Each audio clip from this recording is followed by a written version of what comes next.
2022 is coming to an end, and by the time you're watching this, it may already be 2023, which is so crazy to say. I feel like the last 2 years since 2020 and all of everything went down the way that it did, I feel like time has just gone by so fast. But I want to share with you 5 lessons that I really feel like hit home with me in 2022 as I'm reflecting on this year and going into the following year.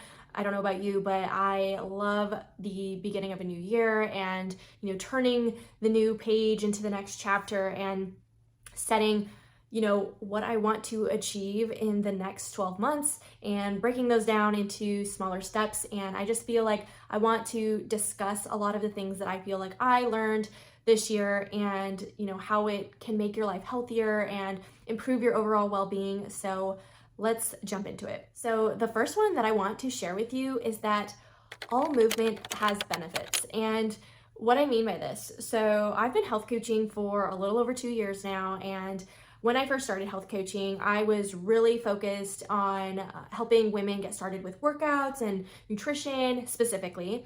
And those are pieces of health and wellness. We all know this. And something that I really saw a lot of with the women that I worked with is this expectation around what fitness has to look like and what a workout routine has to look like. And even in my own life, I feel like I had this underlying narrative of what it needed to look like and what meant actually like being healthy and staying fit meant in my life. And I have just really realized that, I always do this, but I feel like in my own life, I have felt this so much now that all movement has benefits. And I feel like there's this idea that we need to be getting in the gym 5 days a week and we need to be going hard and we need to be doing intense lifting and HIIT training and all of these things, and we need to go hard and really push ourselves. And that may work great for some people, but I also think that it means that because there's that narrative and that idea portrayed on in the fitness industry that things like going for a walk for 30 minutes in your day, or spending some time doing some stretching and mobility, and maybe doing more low impact exercises as your actual normal routine. I feel like a lot of us, including myself, kind of, write this off and make it feel like this isn't enough. But in reality, our body craves movement. And yes, there are different fitness components and different benefits that come from, the different types of exercise that we do, but movement is key. And whether that looks like going for a 30-minute walk or, spending time stretching instead of doing an intense workout, or, maybe you're just doing body weight exercises, I just feel like we can do such a better job at, having respect for these things and not, making them feel like they don't count or like they don't matter, and that we're not doing enough when we're not doing more in our exercise routine. And this all comes down to what you want your life to feel like and look like, and your lifestyle. And just a lot of factors go into our own health journey. And just because there's this super popular idea of what fitness looks like right now in terms of like all of the fitness influencers out there and the people who are going to the gym regularly, there are so many different ways that we can make health work in our life and make it feel good and still be a healthy individual. And I personally have felt this too. I let go of this expectation that the workout programs that I was doing, I do workouts at home and I follow on-demand workouts, and I was always like feeling guilty if I missed workouts or if I skipped one, maybe didn't follow it exactly the way it was supposed to, and was carrying this like idea that I was failing in some way. And that's just not true. We have to make exercise work for our own lifestyle and our own goals, and that looks different for every single person. We need to give ourselves grace and just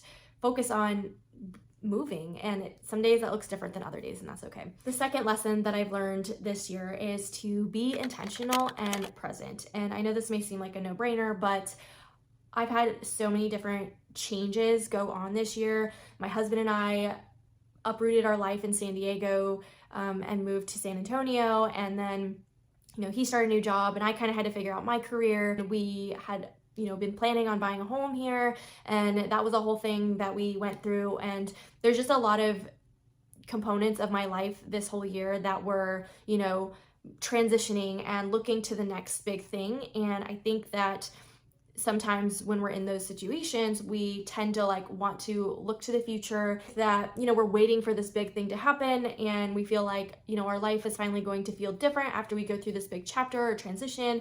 And sometimes we can get caught up in that and not, you know, and wish for the future rather than be intentional and be present and still enjoy the season that we're in. And I really, really felt that this year.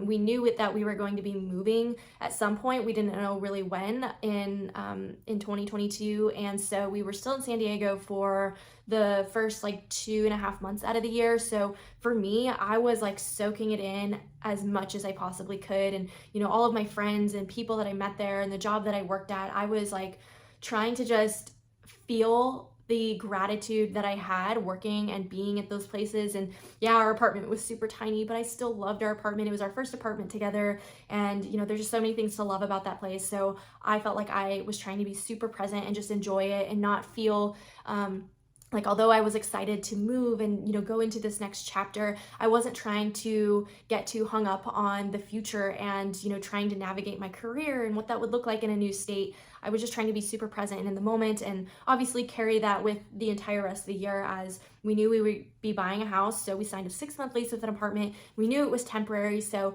you know, it was still kind of hard trying not to think like in terms of the future, but also stay super present, super grounded. And, you know, that kind of gives me a little bit of a transition into my next lesson, which was just finding gratitude. And I feel like when you can find gratitude in the smallest of things, it also helps you to be super present and in the moment. Don't worry about the past, don't worry about the future, but like you're feeling all of this gratitude of where you are at right now, or the blessings that you have that we take for granted on a regular basis. And, you know, for me, this would literally look like, and I want to start journaling in 2023 and actually like being super intentional about that kind of stuff. But for me, just like in the moments, because I was really wanting to be present, I would be sitting there and, you know, in the midst of whether I was with friends or family or by myself, and, you know, sitting in this new house that we just bought, like just sitting here and taking a moment to feel grateful and to give thanks and to just be like,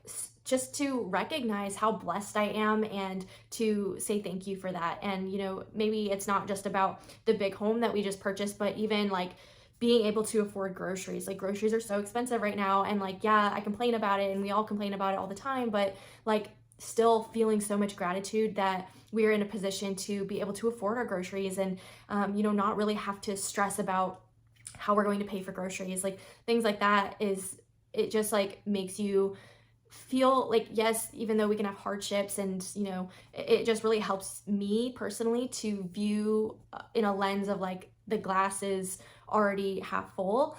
And even like another example, so I lost my grandma this year and it was devastating and really traumatizing, going back home and having to go through all of that. And, you know, it was a time that was like really, really rough. Like I was super close with my grandma, and to watch her health deteriorate the way it did was really, really sad. But what I will say is I still was able to find gratitude during that time. I unexpectedly had to go home and, you know, I was with my family for, I think I was there for maybe a week and a half. And every single night, like we were outside together and around the fire and just talking and connecting and leaning in on each other. And I even felt connected with more with my grandpa and my aunt, and just, you know, things that are super, super hard in the moment and, you know, devastating, but like at the same time, feeling so freaking grateful that I had my family to lean in on, and I felt so much more connected with them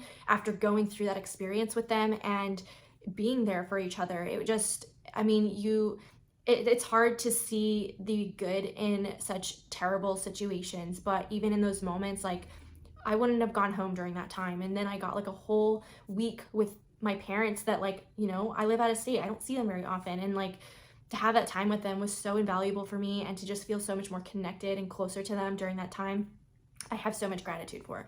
So those are a couple of examples and, you know, lessons and takeaways that I got from this year. The next lesson that I want to share is to put yourself in uncomfortable situations. And I feel like I try to do this, but I also can get away with like not doing it because obviously it's uncomfy. And uncomfortable and unfamiliar territory is like things that we naturally want to stay away from. And, I'm no exception to this, but I also recognize the benefit of getting super uncomfortable and putting myself in situations like that. And this is one of them. Like, I started a YouTube channel and I had so much, limiting beliefs around it, and who am I to share education or share my story and my journey, like who would even listen to me? And that held me back for a long time, because I really did want to start a YouTube channel like earlier this year, and I felt like I put it off for super long time just because I think I was using the excuse that like I wasn't enough and I wasn't gonna be good enough at it. But you have to put yourself in uncomfortable situations and unknown situations in order to get better and to learn. And I've found that with every single situation that I have like forced myself to do, because I know like there's so much lessons and takeaways on the other side of doing it, that I forced myself to do it. And I always am like so grateful that I did that and forced myself to do it. And like, that's just like the mindset I have around it is, is future me going to benefit from present me doing this right now? And I try to keep that in mind with everything. And, right now, so there's a spider in our window, and it's not on the inside, it's like on the outside, but it's super distracting because he's like super big, and I'm like concerned he's gonna find a way in through the cracks. But so I keep getting distracted and looking over and seeing him. But anyways, so the next thing that I'm going into in 2023 is I actually just got a brand new job for a new gym facility that's opening up in our community, and it's for an assistant manager job, which is my first ever, type of management leadership type role, aside from like what I do on my own with coaching and, helping women. And I'm super excited, but like at the same time, I was so nervous, but like I knew that I had these skills that need to be developed still. And like, I know I can become a better leader, and I know I still have so much to learn in terms of like management and organizing and, get just like putting myself out there and marketing and sales. And so I was like applying to a lot of jobs because I'm like, I'm ready for this next season. Like, we just bought our home, like we're in this new house and we're in this new community that I want to get involved in. And, it feels really uncomfortable because for a long time I've been working from home and doing freelancing and working on my coaching business. And that has felt like so comfortable for me, and I've loved it. I've loved working from home so much. It's been great, but like, I feel like I'm being called to this next thing, this next step, and this next journey to really push myself. So I encourage you to listen to that and get uncomfortable when you have the opportunities to do that. Which leads me to my next and final lesson for this year, which is to trust your own intuition. I feel like we write ourselves off so much because we're afraid or because we are unfamiliar of the situations, which again, like kind of like my last examples, I'm comfortable with working from home. I really enjoy it. Like it's nice, but at the same time, I feel called, or I feel like I have room to grow into this new thing. And also at the same time, like I want to meet new people. I don't have friends here in San Antonio. Like, we're still really new to this area, and I just like feel very called to this new thing and this next thing. And I trusted that, I followed that breadcrumb and kind of just tried to see where it would lead me. And I started applying to jobs, and I even had like multiple offers in terms of the jobs that I applied for. And I really had to listen to my own intuition in terms of like, what's the best decision for me right now in terms of where I'm looking to go with my career and who I want to become, and all of the other factors that go into that. And of course I had other people trying to weigh in their opinion and tell me their thoughts and what they thought was best for me. But ultimately it comes down to, I have to listen to myself and my own intuition. And I feel like if people just gave themselves the space to trust that and honor it, we would be always like, doing things and never having this regret. I mean, of course, we're always, asking ourselves the what if question once in a while. But like, when you allow yourself that space and to really trust yourself and to understand, like, what's best for you deep down, and that gut feeling, like that's your intuition. And I feel like we need to honor ourselves in that. And, it's a form of respect for ourselves when we can do that. So that's my last tip. And I hope that all of these 5 tips were helpful, They're the biggest lessons that I feel like I've learned in 2022, and I'm super excited to bring in with me in 2023. And I'm super excited to continue sharing tips in my own journey, as we navigate health and lifestyle and everything else in between. So if you're not already subscribed, please subscribe to my channel. I help women who feel stuck in their health journey and help them improve their body image and self-confidence through mindset training. So I love to share everything along the lines of that. And if you ever have suggestions or questions, go ahead and comment or reach out to me on one of my social media platforms. I'll link all of those down below so you can check it out and come connect with me over there. Thanks for watching.